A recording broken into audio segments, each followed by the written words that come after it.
Hello students, कैसे हैं आप सब। आई होप आप बहुत अच्छे होंगे। आज है हमारा शेयर कैपिटल का डे 3। आई होप आपकी जो पुराने वीडियोस मैंने अपलोड किए हैं उन्हें देख रहे होंगे। और आज हम पढ़ने वाले हैं बच्चों शेयर कैपिटल के अंदर बहुत इंपॉर्टेंट टॉपिक जो बार बार एग्जाम में पूछा जाता है। मतलब कोई ऐसा साल नहीं है जिस साल इन्होंने इस टॉपिक से सवाल नहीं पूछा है। आज का हमारा टॉपिक है 4 फीचर ऑफ शेयर्स। ये टॉपिक इतना इंपॉर्टेंट है सीबीएसई में, मतलब कोई ऐसा साल ही नहीं होगा जिस साल सीबीएसई ने इस टॉपिक से सवाल नहीं पूछा होगा। 3 मार्क्स में, 4 मार्क्स में, और जो बड़ा 6 नंबर का क्वेश्चन आता है उसके अंदर भी 4 फीचर ऑफ शेयर से रिलेटेड टॉपिक सीबीएसई पूछती है। तो आइए इस टॉपिक को बहुत ध्यान से समझते हैं कि इसमें क्या बताया गया है। तो सबसे पहले लिखा है 4 feature of shares. If any share holder fail to pay the allotment money or call money, company can forfeit their share by giving due notice following the procedure specified in article of association। मतलब क्या है? मतलब यह है कि अगर किसी व्यक्ति से अपन ने शेयर का पैसा बुलवाया, अगर कंपनी ने किसी व्यक्ति से शेयर का पैसा बुलवाया और उस व्यक्ति ने शेयर के पैसे देते समय 1-2 किस्तें तो दी पर बाकी किस्त नहीं जमा करी। जैसे मान लीजिए एप्लीकेशन है, पहली किस्त, एप्लीकेशन का पैसा कोई डिफॉल्ट नहीं कर सकता क्योंकि वो तो पहली बार जमा ही करना होता है। आदमी डिफॉल्ट कर सकता है, जैसे कि कंपनी ने दूसरी किस्त बुलवाई अलॉटमेंट, वो फेल कर सकता है। आदमी ने तीसरी किस्त फेल कर सकता है जिसको हम बोलते हैं फर्स्ट कॉल। कंपनी ने कॉल किए, पैसे बुलवाए और सामने वाले ने पैसे देने से मना कर दिया, तब केस बनता है 4 फीचर का। 4 फीचर का मतलब क्या होता है? 4 फीचर का मतलब होता है जप्ती। मतलब क्या कहना चाहते हो आप भैया? मैं ये कहना चाहता हूं भाई साहब कि जैसे मान लीजिए किसी शेयर का दाम 10 रुपए था और 10 रुपए ऐसे डिवाइडेड था कि 5 रुपए आएंगे आपके एप्लीकेशन पे, 3 रुपए आएंगे आपके अलॉटमेंट पे और 2 रुपए आएंगे फर्स्ट एंड फाइनल कॉल पे। पर हुआ क्या कि एक व्यक्ति जिसने शेयर खरीदे थे उसने हमें एप्लीकेशन का पैसा तो दे दिया। एप्लीकेशन का पैसा देना तो कंपलसरी होता है। मान लीजिए उसने 100 शेयर खरीदे थे तो 100 शेयर के हिसाब से 5 रुपए के हिसाब से उसने 500 रुपए दे दिए। पर जब हमने अलॉटमेंट की किस्त बुलवाई तो उसने अलॉटमेंट का पैसा देने से मना कर दिया। उसके घर में कुछ प्रॉब्लम्स चल रही थी, कोई रीजन था, किसी भी कारण से उसने अलॉटमेंट का पैसा नहीं दिया। इस केस में क्या होगा? कंपनी चाहे तो उसको मौका दे सकती है कि भाई जब फर्स्ट कॉल बुलवाएंगे तो ये व्यक्ति हमको अलॉटमेंट का पैसा दे देगा। अगर कंपनी ने मौका दिया है तो कंपनी अलॉटमेंट फेल होने पे जब्त नहीं करेगी, फिर वो कॉलिंग एरियर में चला जाएगा। कॉलिंग एरियर मैंने लास्ट वीडियो में आपको बताया था कि कंपनी ने पैसे बुलवाए पर मिले नहीं तो अलॉटमेंट का पैसा कॉलिंग एरियर में चला गया। अब भाई ये नहीं आया है ना, अगली वाली किस्त पे आदमी दे देगा, कंपनी ने मौका दिया। अगली वाली किस्त पे आदमी ने अगर पैसा दे दिया तो 4 फीचर नहीं होगा। पर अगर अगली वाली किस्त पे भी आदमी ने पैसा नहीं दिया तो कंपनी उसके शेयर जब्त कर सकती है। तो क्या भैया कंपनी अलॉटमेंट के टाइम पे ही जब्त कर सकती थी? बिल्कुल जब्त कर सकती थी। आपने किस्त फेल करी, कंपनी आपने जितने पैसे दिए थे आपके शेयर फोरफिट कर देगी, आपने जितने पैसे दिए थे वो जब्त कर लेगी। इसी को हम 4 फीचर कहते हैं। तो क्या हम वो पैसा वापस नहीं ले सकते? नहीं, आपको पैसा नहीं मिलेगा, कंपनी के पास जब्त हो जाएगा। भाई आपको अगर पैसे फेल करने थे, आपको कॉल फेल करनी थी तो आपको शेयर खरीदने ही नहीं चाहिए थे। अगर आपको पता था कि कंपनी इस तरीके से पैसे बुलवाएगी, कंपनी क्योंकि पहले ही बता देती है कि भैया हम एप्लीकेशन बुलवा रहे हैं, फिर अलॉटमेंट बुलवाएंगे, फिर फर्स्ट एंड फाइनल कॉल बुलवाएंगे, तो आपको देख सोच समझ के ही लेना चाहिए। क्योंकि देखो आपने अगर शेयर के लिए अप्लाई किया, कंपनी ने आपको शेयर दे दिए और बाद में आप शेयर देने के पैसे देने से मना कर दोगे, दूसरी किस्त फेल कर दोगे, तीसरी किस्त फेल कर दोगे, तो कंपनी को तो नुकसान हुआ ना। कंपनी ये सोच के बैठी थी कि ये पैसे आएंगे पर आपने नहीं दिए तो कंपनी जो काम करने वाली थी शायद वो काम नहीं हो पाएगा। कोई एसेट खरीदना था उसको, उस पैसे से वो नहीं खरीद पाएगी क्योंकि आपने किस्त डिफॉल्ट कर दी। तो जब भी कोई शेयर होल्डर कोई किस्त, कोई इंस्टॉलमेंट डिफॉल्ट कर देता है, कंपनी बुलवाती है पर वो पैसा देने से मना कर देता है, ऐसे हालात में कंपनी उसके पैसे जब्त कर लेती है। कितने रुपए जब्त करेगी? जितने उसने पे किए होंगे। सपोज कि उसने एप्लीकेशन भरा था हमारे वाले केस में 100 शेयर पे, तो 100 शेयर इंटू 5, 500 रुपए जब्त कर लेगी। तो यही टॉपिक हम पढ़ने वाले हैं कि कंपनी जब शेयर जब्त करती है, जब कोई व्यक्ति पैसा पूरा नहीं देता है, कोई इंस्टॉलमेंट फेल कर देता है, तब क्या एंट्रियां होती हैं। ये बहुत ध्यान से सुनिएगा, बच्चों को बहुत डाउट होता है इसमें, पर मैं आपको गारंटी देता हूं कि अगर आप मेरा टॉपिक या अगर आप मेरा वीडियो ध्यान से सुनेंगे, देखेंगे, तो आपको इस टॉपिक के अंदर कोई कंफ्यूजन नहीं रहेगा। तो चलिए देखते हैं क्या है। तो बेसिक मैंने आपको बता दिया। अगर हम आगे जाएं तो इसकी जनरल एंट्री डालनी होती है, पर उससे पहले फॉरफीचर ऑफ शेयर दो केसेस में होता है, जब शेयर इश्यू हुए हों पार पे, और दूसरा है जब शेयर इश्यू हुए हों प्रीमियम पे। प्रीमियम मैंने आपको बताया था कि 10 रुपए का शेयर है, कंपनी 10 रुपए से ज्यादा बुलवा रही है तो उसको हम प्रीमियम बोलते हैं। 10 रुपए का शेयर 10 रुपए में बुलवाया, 10 रुपए का शेयर था, 10 रुपए ही बुलवाए तो उसको पार बोलते हैं, और जब 10 रुपए से ज्यादा पे बुलवाया तो उसको क्या बोलते हैं, प्रीमियम। इन दो केसेस में फॉरफीचर होता है। अगर हम आगे बढ़े तो इसकी जनरल एंट्रीज आती हैं, पर उससे पहले forfeiture of share at par. Forfeiture of share at par when shares are fully called up, जब शेयर्स पे पूरे पैसे बुलवाए गए हों। जैसे 10 रुपए का शेयर है तो 10 रुपए पूरे बुलवाए, या कंपनी ऐसा भी कर सकती है कि कंपनी को अभी 10 रुपए की जरूरत नहीं थी तो कंपनी ने 10 नहीं बुलवाए, 10 रुपए का शेयर था तो 8 रुपए बुलवाए, तो उसको बोलते हैं when shares are partly called up. Partly called up मतलब पूरे पैसे कंपनी ने अभी तक नहीं बुलवाए, उस केस में भी आदमी डिफॉल्ट कर सकता है। तो जब भी व्यक्ति डिफॉल्ट करेगा ना, जब भी कोई आदमी पैसा देने से मना करेगा ना, तब होता है फॉरफीचर। अगर किसी व्यक्ति ने टाइम पे सारे पैसे दे दिए तो नहीं होगा फॉरफीचर। फॉरफीचर का केस ही तब बनता है जब कोई आदमी डिफॉल्ट कर दे पेमेंट, तभी फॉरफीचर बनाया जाता है, वरना फॉरफीचर नहीं किया जा सकता। अब इस टॉपिक के अंदर हम आने वाले वीडियोस में क्या क्या पढ़ने वाले हैं, इससे रिलेटेड फॉरफीचर पढ़ेंगे, फिर री इश्यू पढ़ेंगे, फिर फॉरफीचर पे कितना प्रॉफिट हुआ, री इश्यू पे कितना प्रॉफिट हुआ वो देखेंगे। तो पहले हमारा टॉपिक आज का फॉरफीचर ऑफ शेयर से। तो आइए जरा इसके आगे चलते हैं। अगर आप देखें तो जब भी हमें क्या करना होता है बेटा, हमें तो करना होता है जनरल एंट्रीज। तो एंट्रीज क्या होंगी, तो ध्यान से सुनिएगा। When share are issued at par and forfeited, जब शेयर पार पे इश्यू हुए हों और फॉरफिट हो जाएं तो क्या होगा।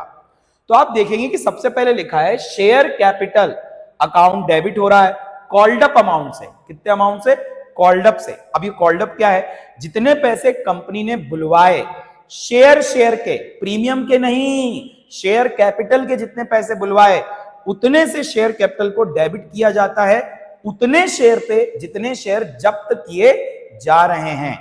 मतलब मान लीजिए 100 शेयर अगर जब्त किए जा रहे हैं तो 100 शेयर के ऊपर कंपनी ने शेयर कैपिटल के कितने रुपए बुलवाए। शेयर कैपिटल अलग है, सिक्योरिटी प्रीमियम अलग है। जो पैसा शेयर कैपिटल का बुलवाया है, कंपनी ने बुलवाया है, आपने दिया नहीं दिया उससे मतलब नहीं है। कंपनी ने जब बुलवाया होगा बेटा तो ड्यू की एंट्री की होगी, और ड्यू की एंट्री मैंने आपको लास्ट क्वेश्चन में बताई थी कि ड्यू की एंट्री में शेयर कैपिटल क्रेडिट होती है ना। पर आज वो शेयर जब्त हो रहे हैं, तो जो शेयर कैपिटल अभी तक क्रेडिट हो रही थी उसको रद्द करना है, उसको जब्त करना है, तो उल्टा किया जाएगा। तो शेयर कैपिटल जो क्रेडिट हो रही थी वो अब डेबिट होगी। फॉरफीचर एकमात्र ऐसी एंट्री होती है जिसमें शेयर कैपिटल डेबिट होती है, ये बात याद रखिएगा। और जितने पैसे कंपनी ने बुलवाए उतने पैसे से, जैसे कि अगर शेयर 10 रुपए का है, उस पर 2 रुपए का प्रीमियम है, तो कंपनी ने पूरे बुलवा लिए, 12 रुपए पूरे बुलवा लिए, पर शेयर कैपिटल 10 से ही डेबिट होगी, इसमें प्रीमियम का अमाउंट नहीं आता। तो शेयर कैपिटल अकाउंट डेबिट हो जाता है कॉल्ड अप अमाउंट से। फिर उसके नीचे आता है टू शेयर फॉरफीचर।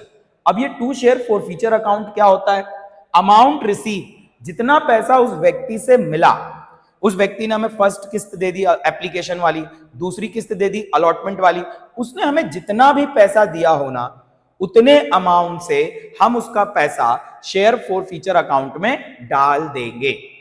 पर इसमें प्रीमियम का पैसा नहीं होना चाहिए। प्रीमियम का पैसा हम जब्त नहीं कर सकते। क्यों नहीं कर सकते वो मैं आपको आगे बताऊंगा। तो जितना पैसा हमें मिला है एक शेयर के ऊपर, उतना पैसा हम शेयर फॉरफीचर अकाउंट के अंदर क्रेडिट कर सकते हैं, जितना भी पैसा मिला हो, है ना। जैसे कि मान लीजिए उसने एप्लीकेशन के 5 रुपए दिए थे 100 शेयर पे, तो 100 इंटू 5, 500 रुपए हम शेयर फॉरफीचर में डाल देंगे। पर इसमें प्रीमियम का पैसा नहीं होना चाहिए, ये बात याद रखिएगा। फिर जो किस्त हमने बुलवाई और सामने वाले ने नहीं दी, हमने किस्त तो बुलवाई, कंपनी ने किस्त तो बुलवाई, पर सामने वाले ने पेमेंट नहीं करी, तो जो पैसे उसने नहीं दिए उन किस्तों के नाम नीचे आ जाते हैं। जैसे टू शेयर अलॉटमेंट, अलॉटमेंट का पैसा उसने नहीं दिया, तो अलॉटमेंट का नाम नीचे आ जाएगा। जैसे मान लीजिए अलॉटमेंट 3 रुपए का है, तो 100 शेयर पे 3 रुपए के हिसाब से 300 रुपए होते हैं। सामने वाले ने अलॉटमेंट फेल कर दिया था, तो बेटा याद रखिए कि जब अलॉटमेंट फेल किया 300 रुपए नहीं आए, तो आपको पता है ड्यू की जब हमने एंट्री की थी तो शेयर अलॉटमेंट को डेबिट किया था। एंट्री क्या होती है ड्यू की? Share allotment account debit to share capital to security premium, ऐसे करके एंट्री होती थी। तो शेयर अलॉटमेंट डेबिट होता था। तो जितने भी पैसे हमारे पास नहीं आए हैं अलॉटमेंट के, उस जो शेयर अलॉटमेंट पहले डेबिट हुआ था उसको कैंसिल करने के लिए शेयर अलॉटमेंट को क्रेडिट कर दिया जाएगा। तो बेसिकली आप ये कहना चाह रहे हो भैया कि फोरफीचर के केस में जो चीजें कैंसिल हो रही होती हैं, हाँ शेयर कैंसिल हो रहे होते हैं सामने वाले के नाम पे, क्योंकि उसने हमें किस्त नहीं दी है। तो सब उल्टा होता है क्या? हाँ सब उल्टा होता है। जो शेयर कैपिटल पहले क्रेडिट हुई थी वो डेबिट हो जाती है, जो शेयर अलॉटमेंट पहले डेबिट हुआ था वो अब क्रेडिट हो जाता है। सपोज करिए कि उसने हमें कॉल का पैसा भी नहीं दिया, तो हम लिखेंगे to share call account. 2 call नहीं दिए तो to share first call, to share second and final call. ऐसे करके जो किस्तें हमें नहीं मिली उनको हम क्रेडिट कर देते हैं। तो ये बात याद रखिएगा। और डिटेल में मैं आपको समझा देता हूं, अगर आप चाहते हैं तो मैं और डिटेल में आपको समझाता हूं, ध्यान से देखिएगा, क्योंकि मुझे पता है कि ये बहुत इंपॉर्टेंट है, बहुत बहुत बहुत ज्यादा। 100% मैं आपको ये गारंटी देता हूं कि इस टॉपिक से सवाल आएगा ही आएगा। मैं आपको पीपीटी से नहीं लिख के बताता हूं तो आपको ज्यादा बेहतर समझ में आएगा। देखिए जब भी फोरफीचर होगा, अगर हम फोरफीचर की बात करें तो फोरफीचर कब होता है? जब हमने जितने पैसे बुलवाए, कंपनी ने जितने पैसे बुलवाए, सामने वाले ने पैसे देने से मना कर दिया, तभी फोरफीचर होता है। मैं आपको स्पष्ट हिंदी में लिख के बताऊंगा कि मैं क्या कहना चाह रहा हूं। अगर आप देखें तो मैंने आपको बोला जब भी फोरफीचर की एंट्री हो तो आपको क्या डेबिट करना है? Share capital account debit. आप शेयर कैपिटल अकाउंट को डेबिट करेंगे। कोई पूछेगा कितने से डेबिट करोगे, तो इसमें हम लिख देता हूं मैं आपको, जैसे मान लीजिए कोई अमाउंट है, अभी एक्स डाल देते हैं, बाद में मैं एक एग्जांपल से आपको अमाउंट लेके बताऊंगा। तो इसमें मैं लिख रहा हूं कंपनी ने जितने पैसे शेयर कैपिटल के बुलवाए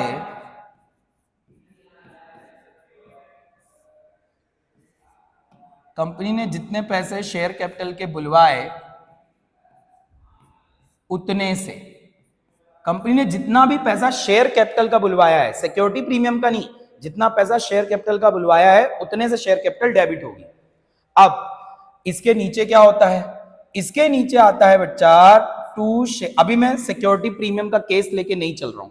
मान लीजिए जिस सवाल में सिक्योरिटी प्रीमियम नहीं है, मैं उस केस की फोरफीचर की एंट्री आपको बता रहा हूं। उसके बाद आता है to share forfeiture account.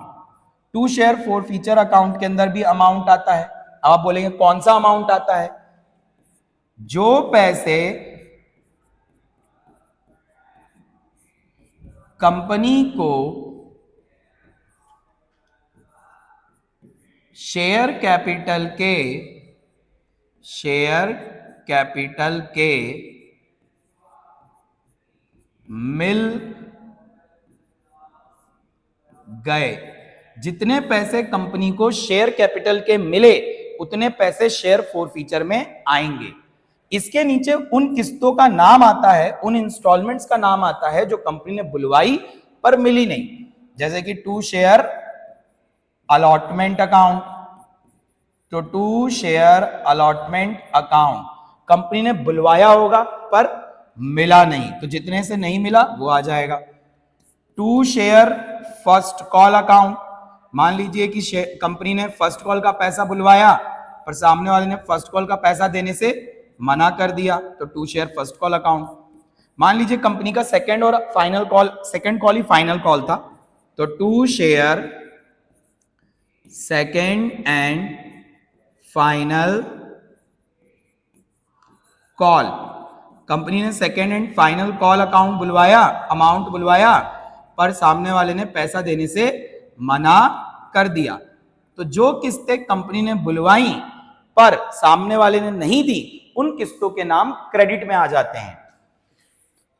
क्योंकि देखो रीजन है, जब कंपनी ने बुलवाया होगा तो इनकी ड्यू की एंट्री की होगी, और जब ड्यू की एंट्री की होगी तो ये सब के सब डेबिट हुए होंगे। Share allotment account debit to share capital due की एंट्री में होता है। Share first call account debit to share capital, share second and final call account debit to share capital, तो ये सब ड्यू हुए होंगे। तो ड्यू हुए होंगे तो सब डेबिट हुए होंगे, और इनके पैसे आए नहीं, तो इनको कैंसिल करने के लिए फोरफीचर की एंट्री में क्रेडिट किया जाता है।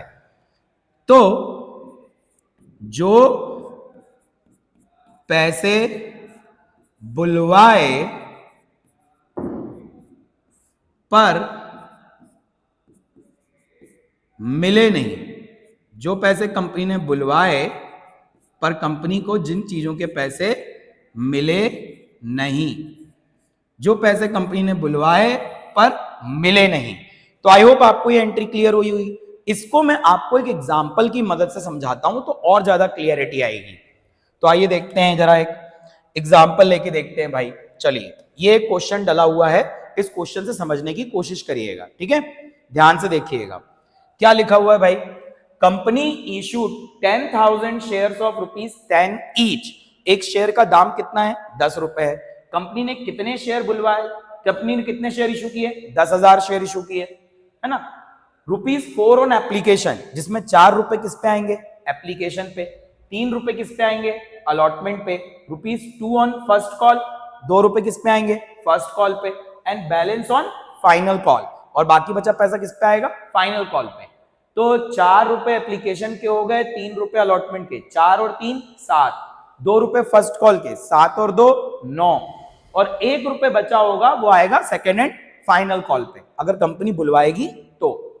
शेयर होल्डर होल्डिंग 500 शेयर, एक शेयर होल्डर था, उसके पास 500 शेयर थे, फेल टू पे बोथ द कॉल्स। अब देखो ये कह रहा है बोथ द कॉल्स उसने नहीं दिए, इसका मतलब ये हो गया कि कंपनी ने सेकेंड एंड फाइनल कॉल भी बुलवाया है।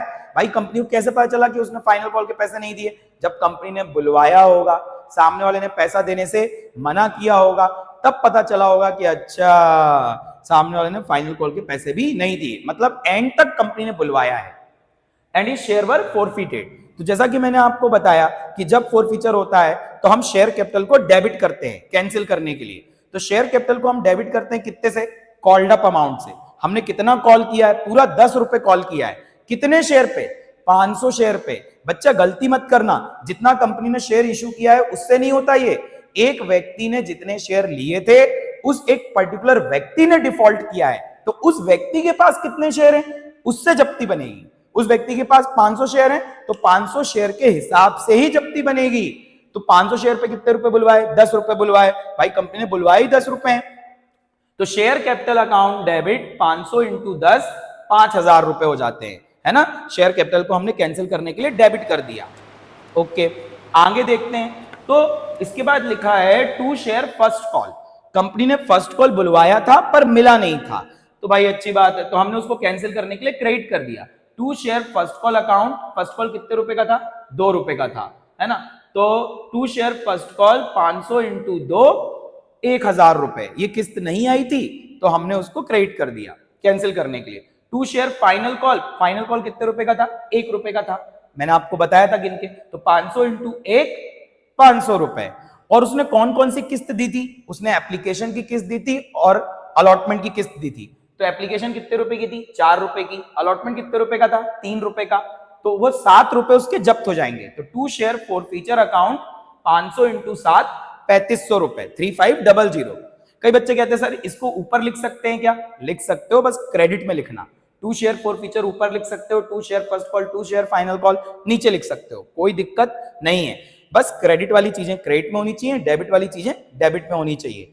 तो आपको ये बात समझ में आई होगी कि कैसे ये फॉरफीचर की एंट्री हुई है ना। और इसके अगर हम आगे जाएं तो एक और सवाल है, उसको भी देख लीजिए। अब इस सवाल में क्या प्रॉब्लम है, ध्यान से सुनिएगा। Company issued 8,000 shares of ₹10 each. Company ने 8,000 शेयर इशू किए, तो जितने शेयर इशू किए उससे जब्ती नहीं बनती है। Share holder holding 300 share had paid only application money of 4 रुपए पर शेयर। एप्लीकेशन मनी उसने जमा करी 4 रुपए की, बाकी कोई किस्त उसने जमा की नहीं है। तो बच्चों 10 रुपए का शेयर है, उसने 4 रुपए एप्लीकेशन के दिए, क्योंकि देखो एप्लीकेशन कोई फेल कर ही नहीं सकता, क्योंकि एप्लीकेशन का पैसा सबसे पहले जमा करना होता है, अप्लाई करने के लिए ही आपको एप्लीकेशन का पैसा देना होता है। अब कोई व्यक्ति वो कैसे फेल कर सकता है, अगर वो फेल करेगा तो अप्लाई ही नहीं कर पाएगा। तो 4 रुपए एप्लीकेशन के दिए। अब इस सवाल में क्या दिक्कत है, and is share were forfeited, इसमें यह नहीं बताया कि अलॉटमेंट कितने रुपए का था, इसमें यह नहीं बताया कि फर्स्ट कॉल कितने रुपए का था, इसमें यह नहीं बताया कि सेकेंड एंड फाइनल कॉल कितने रुपए का था। भैया इसमें तो कुछ लिखा ही नहीं है कि आने वाली किस्तें कितने रुपए की थी, सिर्फ ये लिखा है कि एप्लीकेशन था कितने रुपए का, एप्लीकेशन 4 रुपए का था, बस उसने वो दिया, बाकी कोई किस्तों के नाम दिए ही नहीं है।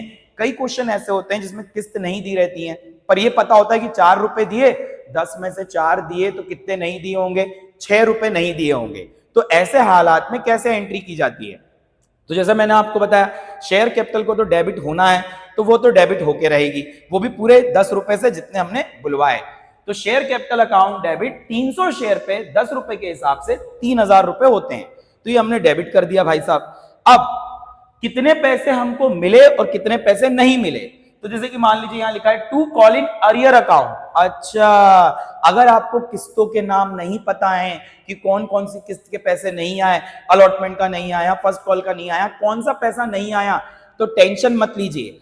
आप उन किस्तों के नाम नहीं जानते तो उसकी जगह लिख दीजिए टू कॉल इन अरियर। मैंने आपको बताया था कॉल इन अरियर हम कब यूज करते हैं, जब हमें पैसा नहीं मिलता, कंपनी को पैसा नहीं मिलता। तो किस्तों के नाम नहीं पता आपको, तो आप क्या लिखो, to call in arrear account. कितने रुपए नहीं आए थे, 6 रुपए नहीं आए थे, तो 300 शेयर पे 6 रुपए के हिसाब से 1800 रुपए नहीं आए, तो टू कॉल इन अरियर में डाल दिया। अगर भैया किस्तों के नाम पता होते तो हम किस्तों के नाम लिखते कि भैया 2 शेयर अलॉटमेंट का इतना नहीं आया, 2 शेयर फर्स्ट कॉल का इतना नहीं आया, पर क्योंकि हमें यहाँ किस्तों के नाम नहीं पता इसलिए हम टू कॉल इन अरियर लिख रहे हैं। और फिर 2 शेयर फॉरफीचर, जितना पैसा हमको मिल गया होगा वो 2 शेयर फॉरफीचर में आएगा। तो भाई कितना मिला हमको, 4 रुपए की एप्लीकेशन मिली बस, तो 300 इंटू 4 कितना होता है, 1200 रुपए। तो 1200 रुपए हमें मिला होगा तो हमने 2 शेयर फॉरफीचर में डाल दिया। ये शेयर फॉरफीचर एक जब्ती का अकाउंट होता है, जितने भी पैसे हमको मिलते हैं वो हम शेयर फॉरफीचर में डाल देते हैं कि हमने इतने रुपए जब्त किए, कंपनी अपने पास रख लेती है जब्ती के नाम पे। तो आई होप आपको इस क्वेश्चन की मदद से क्लियरिटी और मिली होगी। अगर हम आगे देखें तो री इश्यू हमारा आज का टॉपिक नहीं है। अब मैंने आपको जैसे बताया कि कंपनी ने फॉरफिट किए, पर ये तो नॉर्मल केस हो गया क्योंकि इसमें कहीं भी प्रीमियम नहीं है, है ना, प्रीमियम का कोई नाम नहीं है। मैं आपको बताता हूं कि फॉरफीचर दूसरे केस में कैसे होता है जिसमें प्रीमियम इंक्लूड होता है, तो ध्यान से देखिएगा जरा। अब मैं आपको फिर से एंट्री लिख के बता रहा हूं, पर इस बार मैं प्रीमियम के साथ लिख के बताऊंगा और विद एग्जांपल समझाऊंगा कि कैसे काम होता है, ठीक है। तो देखिएगा, अगर मैं लिखूं तो forfeiture of share with premium, है ना, अगर क्वेश्चन में क्या दिया हो, प्रीमियम दिया हो, तो किस तरीके से फॉरफीचर होता है, forfeiture of share with premium, security premium दिया हो तो हमें कैसे फॉरफीचर करना है, इस बात के बारे में आपको मैं बताता हूं। तो भैया जैसे कि हमने जाना था कि हमें हमेशा शेयर कैपिटल को क्या करना है, डेबिट करना है, जितने पैसे कंपनी ने बुलवाए उतने रुपए से शेयर कैपिटल डेबिट हो जाएगी। तो मैंने लिखा भैया शेयर कैपिटल अकाउंट डेबिट। भैया एक बात याद रखिएगा, जब भी फॉरफीचर की एंट्री होगी तो शेयर कैपिटल डेबिट ही होगा, दुनिया इधर से उधर हो जाए पर शेयर कैपिटल तो डेबिट होगा, सीधी बात है, नो बकवास, सीधी बात, कोई मैं ज्यादा घुमा फिरा के बात नहीं करता। मैं आपको स्पष्ट तौर पे बता रहा हूं कि आपको शेयर कैपिटल को क्या करना है, डेबिट करना है, कुछ भी हो जाए फॉरफीचर की एंट्री में शेयर कैपिटल डेबिट होती ही होती है। तो शेयर कैपिटल अकाउंट डेबिट कितने रुपए से होगी डेबिट, जितने पैसे कंपनी ने बुलवाए शेयर के, मैं फिर कह रहा हूं, जितने पैसे कंपनी ने बुलवाए शेयर के, तो शेयर का जितना भी कॉल्ड अप अमाउंट है, called up amount of share capital, security premium का मैंने नाम ही नहीं लिया, मैंने सिर्फ शेयर कैपिटल बोला है, called up amount of share capital. अगर सवाल में सिक्योरिटी प्रीमियम है तो दो बातें हो सकती हैं बच्चा। अगर सवाल में सिक्योरिटी प्रीमियम है तो दो बातें हो सकती हैं। क्या बातें हो सकती हैं? कि या तो सिक्योरिटी प्रीमियम का पैसा मिला होगा या तो फिर सिक्योरिटी प्रीमियम का पैसा नहीं मिला होगा। यही दो बात हो सकती है। सिक्योरिटी प्रीमियम का अगर पैसा मिला है तो आप फोरफीचर में सिक्योरिटी प्रीमियम का नाम ही मत लिखना। मैं तो कह रहा हूं कि अगर सिक्योरिटी प्रीमियम का पैसा मिल जाए तो तुम भूल जाओ कि सिक्योरिटी प्रीमियम नाम की कोई चीज होती है फोरफीचर की एंट्री के लिए। अगर आपको सिक्योरिटी प्रीमियम का पैसा मिल जाए, मतलब सामने देखो, सिक्योरिटी प्रीमियम ज्यादातर आता है अलॉटमेंट पे, तो सामने वाले ने अगर अलॉटमेंट की किस्त जमा की होगी तो उसने सिक्योरिटी प्रीमियम भी जमा किया होगा, और सिक्योरिटी प्रीमियम अगर जमा किया है तो फोरफीचर की एंट्री में आ ही नहीं सकता। अब क्वेश्चन अराइज होता है कि ऐसा क्यों, सिक्योरिटी प्रीमियम का पैसा फोरफीचर की एंट्री में क्यों नहीं आता? बच्चों, जो कंपनीज एक्ट 2013 है, जो हमारे कंपनीज एक्ट हैं, उसके अंदर लिखा हुआ है, हमारे कंपनीज एक्ट के अंदर, कि सिक्योरिटी प्रीमियम का पैसा 5 से 6 काम के लिए यूज हो सकता है, और उन 5 से 6 काम के अंदर कहीं भी फोरफीचर का नाम नहीं लिखा है। उसमें लिखा है बोनस शेयर के लिए आप सिक्योरिटी प्रीमियम का पैसा यूज कर सकते हो, तो हम यहाँ बोनस शेयर तो इश्यू कर नहीं रहे। प्रिमिलरी एक्सपेंस को राइट ऑफ करने के लिए यूज कर सकते हो, पर हम यहाँ पे कोई प्रिमिलरी एक्सपेंस राइट ऑफ कर नहीं रहे, है ना। Discount on issue of debenture को राइट ऑफ करने के लिए यूज कर सकते हो, हम वो कर नहीं रहे। बायबैक ऑफ शेयर करने के लिए आप यूज कर सकते हो सिक्योरिटी प्रीमियम का पैसा, हम वो कर नहीं रहे। तो एक्चुअली में हम कोई ऐसा काम कर ही नहीं रहे हैं जिसमें सिक्योरिटी प्रीमियम का यूज हो, और सिक्योरिटी प्रीमियम का पैसा उन्हीं कामों के लिए यूज होता है। तो फोरफीचर का तो कानून इजाजत ही नहीं देता कि आप सिक्योरिटी प्रीमियम का पैसा फोरफीचर के लिए यूज कर सकते हो। किसी डेडिकेटेड वीडियो में मैं आपको बताऊंगा कि सिक्योरिटी प्रीमियम के क्या क्या यूजेस होते हैं। फिलहाल तो आप ये समझ लीजिए कि फोरफीचर के लिए सिक्योरिटी प्रीमियम का पैसा यूज नहीं हो सकता। अगर आपको सिक्योरिटी प्रीमियम मिल जाए तो बच्चा, मैं क्या बोल रहा हूं कि सिक्योरिटी प्रीमियम अगर आपको मिल जाए तो आप हटा दो उसको, उसका कोई मतलब नहीं है किसमें, उसका कोई मतलब नहीं है फोरफीचर की एंट्री में। पर दूसरा केस क्या हो सकता है? दूसरा केस ये हो सकता है कि सिक्योरिटी प्रीमियम का पैसा ना मिला हो, ऐसा भी तो हो सकता है। अगर सिक्योरिटी प्रीमियम का पैसा नहीं मिला है तो हमें सिक्योरिटी प्रीमियम को कैंसिल करना पड़ेगा। क्यों कैंसिल करना पड़ेगा भाई? जब हमने ड्यू की एंट्री की होगी अलॉटमेंट की, तो हमने क्या एंट्री डाली होगी? Share allotment account debit to share capital to security premium, जो कि मैंने आपको लास्ट वीडियो में कराई भी है, इसके पहले जो वीडियोस है उसमें क्वेश्चन भी कराया है। तो सिक्योरिटी प्रीमियम क्रेडिट होता था, आपको पता है। अब वो नहीं मिला है, उसने हमको धोखा दे दिया है, जिस आदमी ने पैसे देने थे उसने हमें सिक्योरिटी प्रीमियम का पैसा नहीं दिया है, तो हम उस सिक्योरिटी प्रीमियम को कैंसिल करेंगे, और कैंसिल करने के लिए सिक्योरिटी प्रीमियम को डेबिट करना पड़ेगा। तो कब लिखना है सिक्योरिटी प्रीमियम? सिक्योरिटी प्रीमियम को तब डेबिट किया जाता है, सिक्योरिटी प्रीमियम अकाउंट डेबिट। कब डेबिट किया जाता है? जब हमने सिक्योरिटी प्रीमियम का कंपनी ने पैसा बुलवाया पर कंपनी को सिक्योरिटी प्रीमियम का पैसा नहीं मिला। जब security premium amount not receive, जब सिक्योरिटी प्रीमियम का पैसा नहीं मिला हो तो सिक्योरिटी प्रीमियम को डेबिट किया जाता है, वरना सिक्योरिटी प्रीमियम को डेबिट नहीं किया जाता। बच्चों, एक एक बात ध्यान से समझना। अब उसके बाद क्या होगा? To share forfeiture account. अब आपको समझिएगा शेयर फॉर फीचर में क्या आएगा। तो टू शेयर फॉर फीचर में वो पैसा आता है जो हमें मिल गया। अब भैया दो बातें फिर हो गई कि अगर सिक्योरिटी प्रीमियम का पैसा मिल गया हो मान लीजिए, तो क्या सिक्योरिटी प्रीमियम का पैसा भी हम जब्त कर सकते हैं? नहीं कर सकते। मैंने आपको क्या बोला था कि अगर सिक्योरिटी प्रीमियम आपको दिख जाए और सामने वाले ने दे दिया है सिक्योरिटी प्रीमियम, तो फोरफीचर की एंट्री से उसको हटा के बाहर फेंक दो, टाटा बाय बाय कह दो, भूल जाओ कि सिक्योरिटी प्रीमियम नाम की कोई चीज होती है फोरफीचर की एंट्री में, अगर मिल गया हो तो। पर अगर वो नहीं मिला तो उसको छोड़ेंगे नहीं, उसको लिखना पड़ेगा फोरफीचर की एंट्री में। अगर उसने हमारे साथ धोखा किया, अगर सिक्योरिटी प्रीमियम का पैसा नहीं मिला, तो हम उसको घसीटेंगे फोरफीचर की एंट्री में। समझ रहे हैं आप उसको? तो सिक्योरिटी प्रीमियम को क्या करेंगे? डेबिट करेंगे। अगर मिल गया तो कहीं नहीं लिखेंगे। अब टू शेयर फोरफीचर जो है, इसमें पैसा आएगा, जब्ती का पैसा आता है। अब सिक्योरिटी प्रीमियम का अगर पैसा मिल गया तो क्या वो भी जब्त करना है? नहीं, उसको हटा दो। जैसे फॉर एग्जाम्पल एक 100 शेयर हैं और एप्लीकेशन पे 3 रुपए आने थे और अलॉटमेंट पे 5 रुपए आने थे। उसने एप्लीकेशन भी दी और अलॉटमेंट भी दिया, दोनों किस्तें दे दी। एप्लीकेशन के 3 रुपए भी दे दिए और अलॉटमेंट के 5 रुपए भी दे दिए। पर अलॉटमेंट के साथ क्या था, उसमें 2 रुपए सिक्योरिटी प्रीमियम के थे।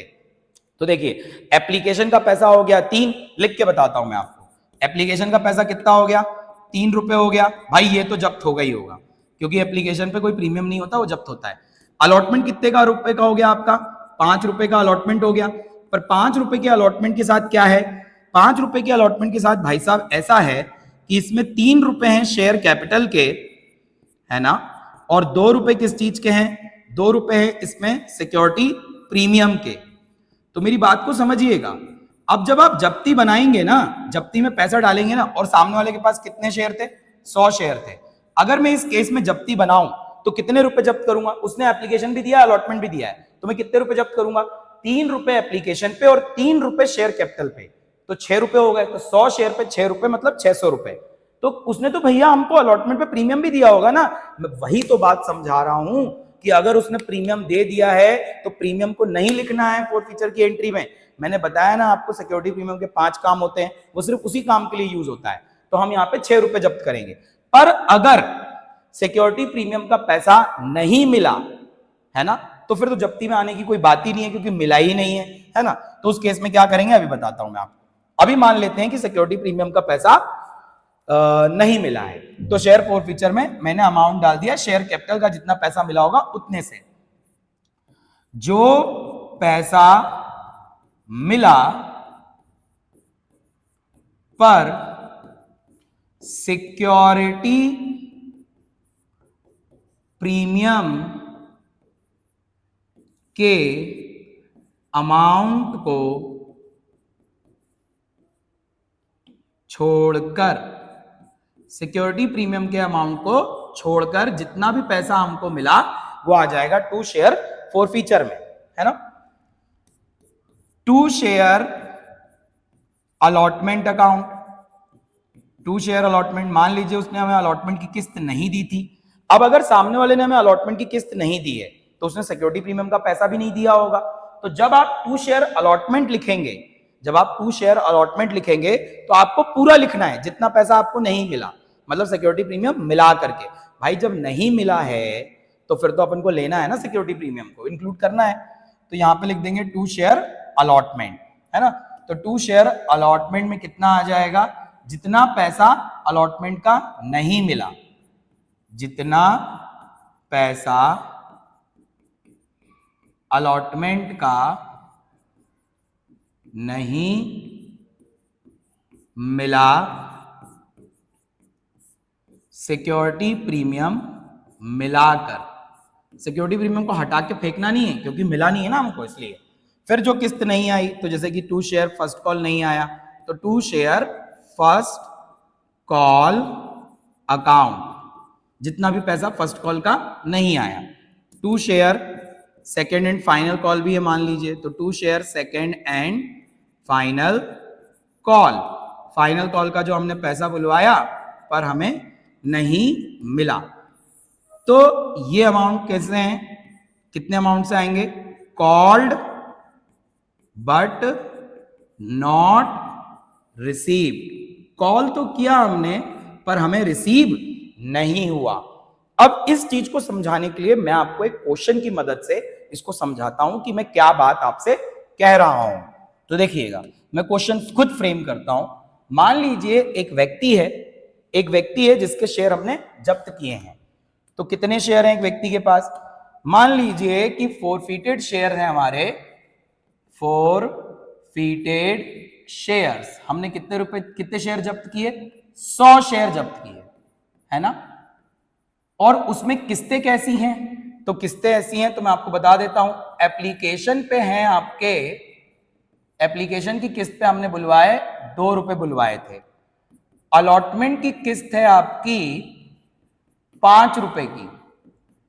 5 रुपए में आपका इंक्लूडिंग प्रीमियम है, इसमें प्रीमियम भी क्या है, इंक्लूड है। मान लीजिए इसमें प्रीमियम कितने रुपए का है, 2 रुपए का प्रीमियम है, इंक्लूडिंग प्रीमियम ₹2। फर्स्ट कॉल भी कंपनी ने बुलवाया, फर्स्ट एंड फाइनली कर देते हैं, खत्म करते हैं। तो तो देखिए 10 रुपए का अगर शेयर है, उसमें 2 रुपए एप्लीकेशन पे है, 5 रुपए अलॉटमेंट पे, तो 7 तो ये हो गए। First and final call rupees कितने रुपए के होंगे, फाइनल कॉल है। अब समझिएगा, तो पूरा शेयर कितने रुपए का था, 10 रुपए का था, उसमें 2 रुपए किस चीज के थे, प्रीमियम के, तो पूरा शेयर कितने रुपए का हो गया, 12 रुपए का। 12 में से हमें 2 एप्लीकेशन पे आ चुके हैं, 5 अलॉटमेंट पे बुलवा लिया हमने प्रीमियम मिला के, तो 12 में से गए 7, तो कितने बचे, 8 9 10 11 12, 5 रुपए बचे। तो 5 रुपए किस पे बुलवाएंगे, फर्स्ट एंड फाइनल कॉल पे। और कंपनी ने फुली कॉल किया है, मतलब पूरे पैसे कंपनी ने बुलवाए हैं, फुली कॉल्ड अप है, विद प्रीमियम रीमियम सब मिला के कंपनी ने पैसा बुलवाया है। सामने वाले ने कौन सी किस्त देने से मना कर दिया है, सामने वाले ने सिर्फ ओनली एप्लीकेशन मनी रिसीव, सिर्फ सामने वाले ने कौन सी किस्त दी है, ओनली एप्लीकेशन मनी रिसीव, सामने वाले ने हमें सिर्फ एप्लीकेशन का पैसा दिया है। अब इसकी मदद से आप समझिएगा कि मैं कैसे एंट्री कर रहा हूं, ठीक है बच्चों। तो देखिएगा जरा ध्यान से। तो जैसे कि मैंने आपको बताया शेयर कैपिटल को डेबिट करना पड़ता है, तो हमने लिखा शेयर कैपिटल अकाउंट डेबिट। अब सवाल उठता है कितने शेयर पे और कितने रुपए से, तो कितने शेयर अपन ने जब्त किए, 100 शेयर जब्त किए, कितने रुपए शेयर कैपिटल के बुलवाए हैं उतने से होगा, तो 100 शेयर पे हमने एप्लीकेशन के 2 रुपए बुलवाए, अलॉटमेंट पे 5 रुपए बुलवाए, फर्स्ट कॉल पे 5 रुपए बुलवाए, तो पूरे कितने होते हैं, 12 रुपए होते हैं। पर शेयर कैपिटल को मैं डेबिट करूंगा सिर्फ शेयर के अमाउंट से, तो 2 रुपए एप्लीकेशन पे, 3 रुपए ही लूंगा अलॉटमेंट के, क्योंकि उसमें 2 रुपए किस चीज के हैं, सिक्योरिटी प्रीमियम के, और 5 रुपए लूंगा फर्स्ट एंड फाइनल कॉल के, तो पूरे रुपए कितने हो जाते हैं, तो 5 और 3 8 और 2 10। तो इसका मतलब मैंने बुलवाए 100 शेयर पे 10 रुपए के हिसाब से 1000 रुपए, मैं यहां लिख भी देता हूं, 100 शेयर पे 10 रुपए के हिसाब से मैंने पूरे 1000 रुपए बुलवाए, प्रीमियम का पैसा मैंने इंक्लूड नहीं किया। अब मैं ये चेक करूंगा दूसरी एंट्री लिखते समय, मतलब दूसरा पॉइंट लिखते समय, कि क्या मुझे सवाल में सिक्योरिटी प्रीमियम का पैसा मिला है। बच्चों ध्यान से सुनिए, उसने सिर्फ हमें क्या दिया था, एप्लीकेशन मनी रिसीव की थी, हमें सिर्फ उसको एप्लीकेशन का पैसा दिया था, इसका मतलब उसने हमें अलॉटमेंट का पैसा नहीं दिया। अगर अलॉटमेंट का पैसा नहीं दिया तो इसका मतलब ये हो गया कि उसने सिक्योरिटी प्रीमियम भी नहीं दिया होगा, और जब सिक्योरिटी प्रीमियम नहीं मिला है तो अपन को सिक्योरिटी प्रीमियम को छोड़ना नहीं है, उसको कैंसिल करने के लिए डेबिट करना पड़ेगा। तो सिक्योरिटी प्रीमियम अकाउंट डेबिट कितने शेयर पे, 100 शेयर पे कितने रुपए के हिसाब से, सिक्योरिटी प्रीमियम कितने रुपए का था, सिक्योरिटी प्रीमियम 2 रुपए का था, तो मैंने 200 रुपए से सिक्योरिटी प्रीमियम को क्या कर दिया, डेबिट कर दिया, 100 शेयर पे 2 रुपए के हिसाब से। अब क्या लिखते हैं, कितना पैसा हमारे पास आया, तो 2 share 4 feature account, 2 share 4 feature में वो आएगा जितना पैसा हमें मिला है शेयर का। तो देखिए उसने अलॉटमेंट तो दिया ही नहीं है, फर्स्ट कॉल तो दिया नहीं है, तो प्रीमियम मिलने की तो कोई बात ही नहीं उठती, तो उसने पैसा सिर्फ किसका दिया है, एप्लीकेशन का, तो हम एप्लीकेशन का पैसा ही जब्त कर सकते हैं। तो 100 शेयर पे 2 रुपए के हिसाब से उसने एप्लीकेशन दी होगी 200 रुपए। फिर मैंने कौन सी किस्त बुलवाई होगी, सारी किस्तें बुलवाई है मैंने, तो अलॉटमेंट भी बुलवाया है पर उसने अलॉटमेंट नहीं दिया, तो 2 share allotment account, 2 share allotment account, कितने रुपए अलॉटमेंट के नहीं दिए। अब ध्यान देना, 100 शेयर पे 5 रुपए के हिसाब से मैंने लिया 500 रुपए। अब आप कहोगे प्रीमियम हटाया नहीं आपने, भैया प्रीमियम नहीं मिला है ना, अगर नहीं मिला होता है प्रीमियम तो हम उसको हटाते नहीं है, उसको लिखते हैं। तो पूरा अलॉटमेंट कितने रुपए का नहीं आया, 5 रुपए का नहीं आया, तो पूरा 5 रुपए लिखेंगे, है ना। फिर मैंने कौन सी किस्त बुलवाई, first call, first and final call सामने वाले ने नहीं दी, तो 2 share first and final call account, कितने शेयर पे, 100 शेयर पे फर्स्ट एंड फाइनल कॉल कितने रुपए का है, 5 रुपए का, मतलब हो जाता है 500 रुपए। ये हो गई आपकी जब्ती की एंट्री, जब आपको प्रीमियम ना मिला हो तब। तो आप मैच भी कर सकते हो, इधर ऊपर डेबिट में 1200 हो रहा है, नीचे क्रेडिट में भी 1200 रुपए हो रहा है। अब भैया इसी सवाल को ऐसा कर दो कि प्रीमियम मिल गया हो, तब आप एंट्री करके बताओ, तो हमें ज्यादा क्लियरिटी समझ में आएगा। तो मैं आपको इसी सवाल के अंदर ऐसा कर देता हूं कि मुझे प्रीमियम का पैसा मिल गया है, तो मैं इस सवाल को थोड़ा सा चेंज कर देता हूं। तो यहां लिख देता हूं application and allotment money receive, तो आपको ज्यादा समझ में आएगा। देखिए अब मैं क्वेश्चन को चेंज करता हूं, application and allotment money receive. अगर हमें एप्लीकेशन और अलॉटमेंट दोनों का पैसा मिल गया, तो अगर दोनों का पैसा मिल गया तो क्या होगा, तो जो आपको ये सिक्योरिटी प्रीमियम डेबिट दिख रहा है ना, ये नहीं दिखेगा। तो देखो मैं आपको बताता हूं, वापस से एंट्री लिखता हूं जरा, क्वेश्चन यही रहेगा, एंट्री को वापस से लिखता हूं, तो जरा ध्यान से देखिएगा। फिर मैं क्या करूंगा भाई, मैंने क्या बोला कि जब भी आप फॉर फीचर करो आप शेयर कैपिटल को डेबिट करोगे, तो मैं एंट्री लिखूंगा शेयर कैपिटल अकाउंट डेबिट। कितने शेयर पे, तो मैंने कितने शेयर जब्त किए थे, 100 शेयर जब्त किए थे। 100 शेयर पे मैंने शेयर का कितना रुपया बुलवाया, शेयर का मैंने 10 रुपए बुलवाया, तो 100 इंटू 10 है ना, 2 रुपए प्रीमियम का नहीं लिख रहा हूं, 1000 रुपए। अब मैं अपने आप से सवाल पूछूंगा कि क्या मुझे प्रीमियम का पैसा मिला है, तो हाँ इस बार मुझे प्रीमियम का पैसा मिला है, क्योंकि उसने अलॉटमेंट का पैसा दिया होगा, तो अलॉटमेंट का पैसा दिया होगा तो प्रीमियम का पैसा भी दे दिया होगा। तो मैं भूल जाऊंगा कि सिक्योरिटी प्रीमियम नाम की कोई चीज होती है, तो मैं सिक्योरिटी प्रीमियम को डेबिट नहीं करूंगा, क्योंकि वो मिल गया होगा, तो उसको डेबिट करने की, कैंसिल करने की जरूरत नहीं है। तो मैं अब सिक्योरिटी प्रीमियम को डेबिट नहीं कर रहा हूं, तो डायरेक्ट में आ जाता हूं टू शेयर फॉर फीचर वाले अमाउंट पे, तो to share forfeiture account. अब टू शेयर फॉर फीचर में क्या आएगा, जो पैसा मुझे मिल गया है वो आएगा, पर कौन सा वाला, जिसमें प्रीमियम ना हो। मैं प्रीमियम के पैसे को जब्त नहीं कर सकता, मैं प्रीमियम के पैसे की जब्ती नहीं बना सकता, तो प्रीमियम हटा के जो पैसा मिला है वो जब्त करूंगा। तो 100 शेयर पे कितने रुपए मुझे मिले प्रीमियम को हटा के, उसने मुझे एप्लीकेशन और अलॉटमेंट का पैसा दिया है, एप्लीकेशन के दिए होंगे 2 रुपए, अलॉटमेंट का दिया होगा 5 रुपए, पर 5 रुपए में तो 2 रुपए प्रीमियम का भी है, तो प्रीमियम वाला पैसा नहीं लेना है। तो 2 और 3 रुपए शेयर कैपिटल का अलॉटमेंट का हो जाएगा, तो 2 और 3 कितने होते हैं, 5। तो कुल मिला के मुझे 5 रुपए मिले, एप्लीकेशन के 2, अलॉटमेंट पे 3, है ना। तो इसका मतलब मैं 5 रुपए ही जब्त कर सकता हूं, मिले ज्यादा है, प्रीमियम का पैसा भी मिला है, पर उसे जब्त नहीं कर सकता। अब टू शेयर कौन सी किस्त नहीं मिली, देखो अलॉटमेंट तो मिल गई, तो कौन सी किस्त नहीं मिली, तो फर्स्ट एंड फाइनल कॉल नहीं मिली, तो to share first and final call account. कितने रुपए का फाइनल कॉल है भाई, तो 5 रुपए का है, तो 100 शेयर पे 5 रुपए के हिसाब से 500 रुपए। ऊपर नीचे देख लीजिए, एंट्री मैच होनी चाहिए, 1000 डेबिट में 1000 क्रेडिट में। तो ये था वो केस जिसमें मैंने आपको बताया कि फॉरफीचर की एंट्री कैसे होती है, जब प्रीमियम मिला हो, जब प्रीमियम ना मिला हो, जब क्वेश्चन में प्रीमियम दिया हो, क्वेश्चन में प्रीमियम ना दिया हो। अगर आपको कोई दिक्कत है तो आप कमेंट में पूछ सकते हो इससे रिलेटेड। अब मैं आपको क्या बता रहा हूं कि ये सिंगल क्वेश्चन था, एग्जांपल से मैंने आपको इसका कंसेप्ट समझाया, पर ये बड़े क्वेश्चंस के फॉर्म में आता है, इसके ऊपर सवाल आते हैं, वो मैं आपको नेक्स्ट वीडियो में कवर करूंगा कि कैसे इसके ऊपर सवाल आते हैं, कैसे इनको सॉल्व करना है। उसके साथ री इश्यू बताऊंगा कि री इश्यू का क्वेश्चन किस प्रकार से आता है।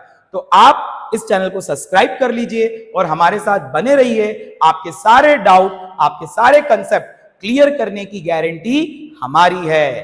तो मिलते हैं नए वीडियो के साथ एक नए दिन को, तब तक के लिए टाटा बाय बाय, जय हिंद।